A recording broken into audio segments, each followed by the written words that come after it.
Yo, what's up, Polywots? This video we have quite a few things to talk about actually. We have a potential new meta bike, we have a track breakdown, which is the main part, and then just a few things to help you improve at the game, like in general. So yeah, we might have a new meta actually coming to MxBikes, and that is the Husky. There have been a few Huskies, like one or two here and there, like in the MX season. I rode the Husky like all Supercross season and first like 5 rounds of MX last year, before I switched to the KTM, because let's be honest, the KTM feels a lot more quicker. Like it feels like it has a little bit more power compared to the Husky. But now with the rough Supercross tracks, I think people are starting to realize that the Husky is way more consistent.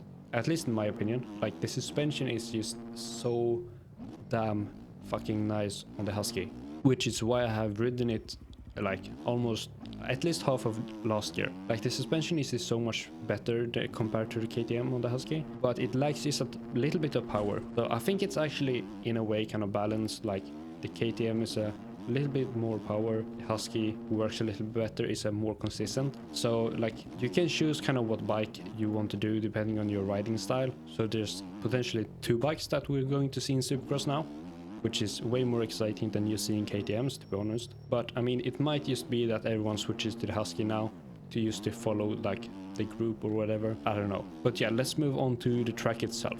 So in the whoops, you have kind of 2 lines. You either go on the inside here, on the kind of scooped out section, or you go on the outside here. I like to take the second to most outside rut here, but I know Ken's did take the outside. So either of those is going to work. If you instead want to take the inside, there is a line where you kind of go down in between these 2 last swoops, and you kind of jump on top of the table.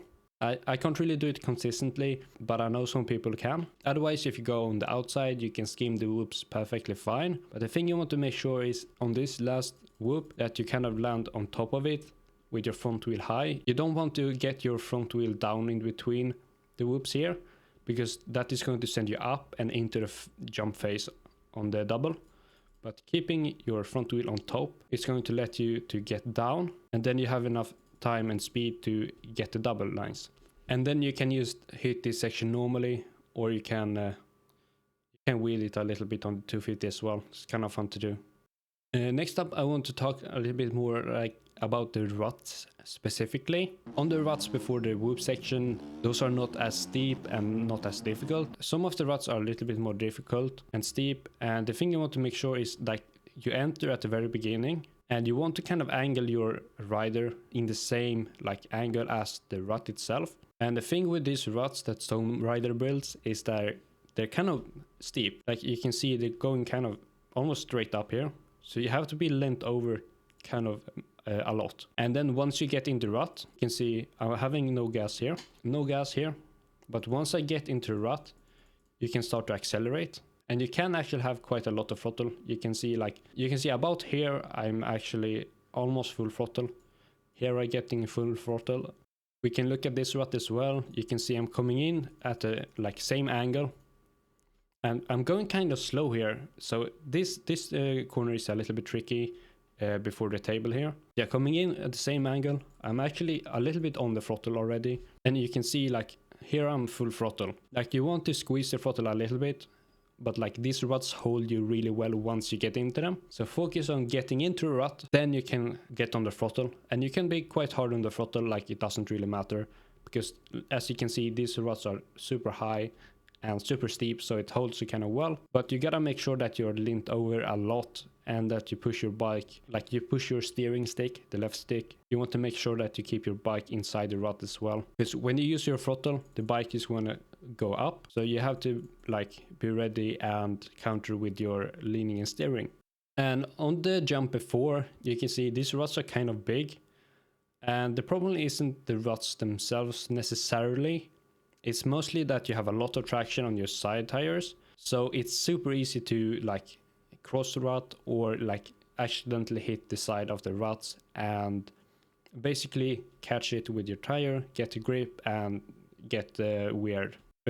What I like to do, and is the way that kind of is a way to stay the lowest that you can, is to go on top of the ruts. And you can see I'm kind of scrubbing, but I'm staying on top of the ruts, because if you go down here you can see this is very scooped out and like it's going low and it's a steep jump.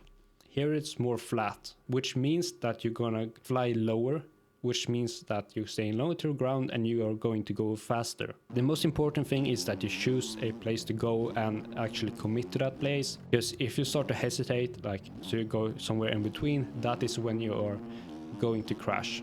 It's the same thing here on the bridge. These ruts are unnecessarily big in my opinion, because it gets so scooped out and you're so steep. It's just so steep transition down inside the ruts here.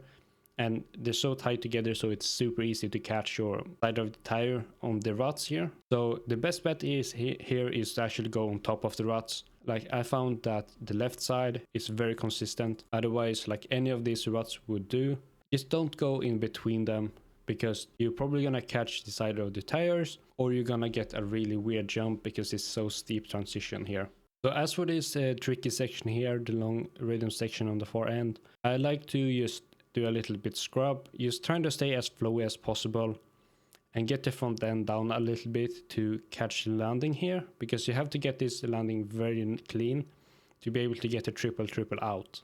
And then in the 90-degree corner after it, the inside is definitely the fastest line, but it's a little bit more tricky. Like you have to make sure you like get the transition right. The middle right here is more forgiving in a way, like it's easier to set up, but the most consistent line is by far the outside, but it's also the slowest, at least if you want to get the triple in and then double out. Doubling and tripling is a little bit tricky, because you have to get the double really nice to be able to barely get the triple out on the 250. You need to set this section up all the way from the jump before, and you can see like the angle I'm coming in. I'm jumping from the right side and I'm moving a little bit more to the left, so I'm moving into the middle, and my goal is to land a little bit leant over and kind of in the same angle like as the rut is beginning. You can see I'm landing kind of straight into the rut at the same angle.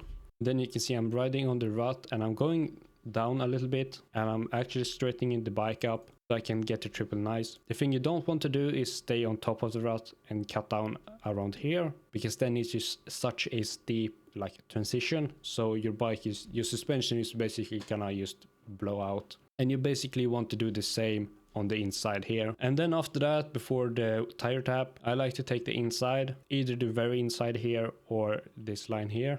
And if you take the very inside, you're probably gonna roll this a little bit. If you take the other line, you can kind of get the speed to jump a little bit. What I like to do is I actually want to kind of land somewhat low. So I want the bike to actually hit the jump phase here, and what that is going to do is it is going to bounce me, and it's going to slow me down a little bit. And you can see with the bounce I'm landing very nice on the landing here, and I don't have a lot of speed since I hit the wall before.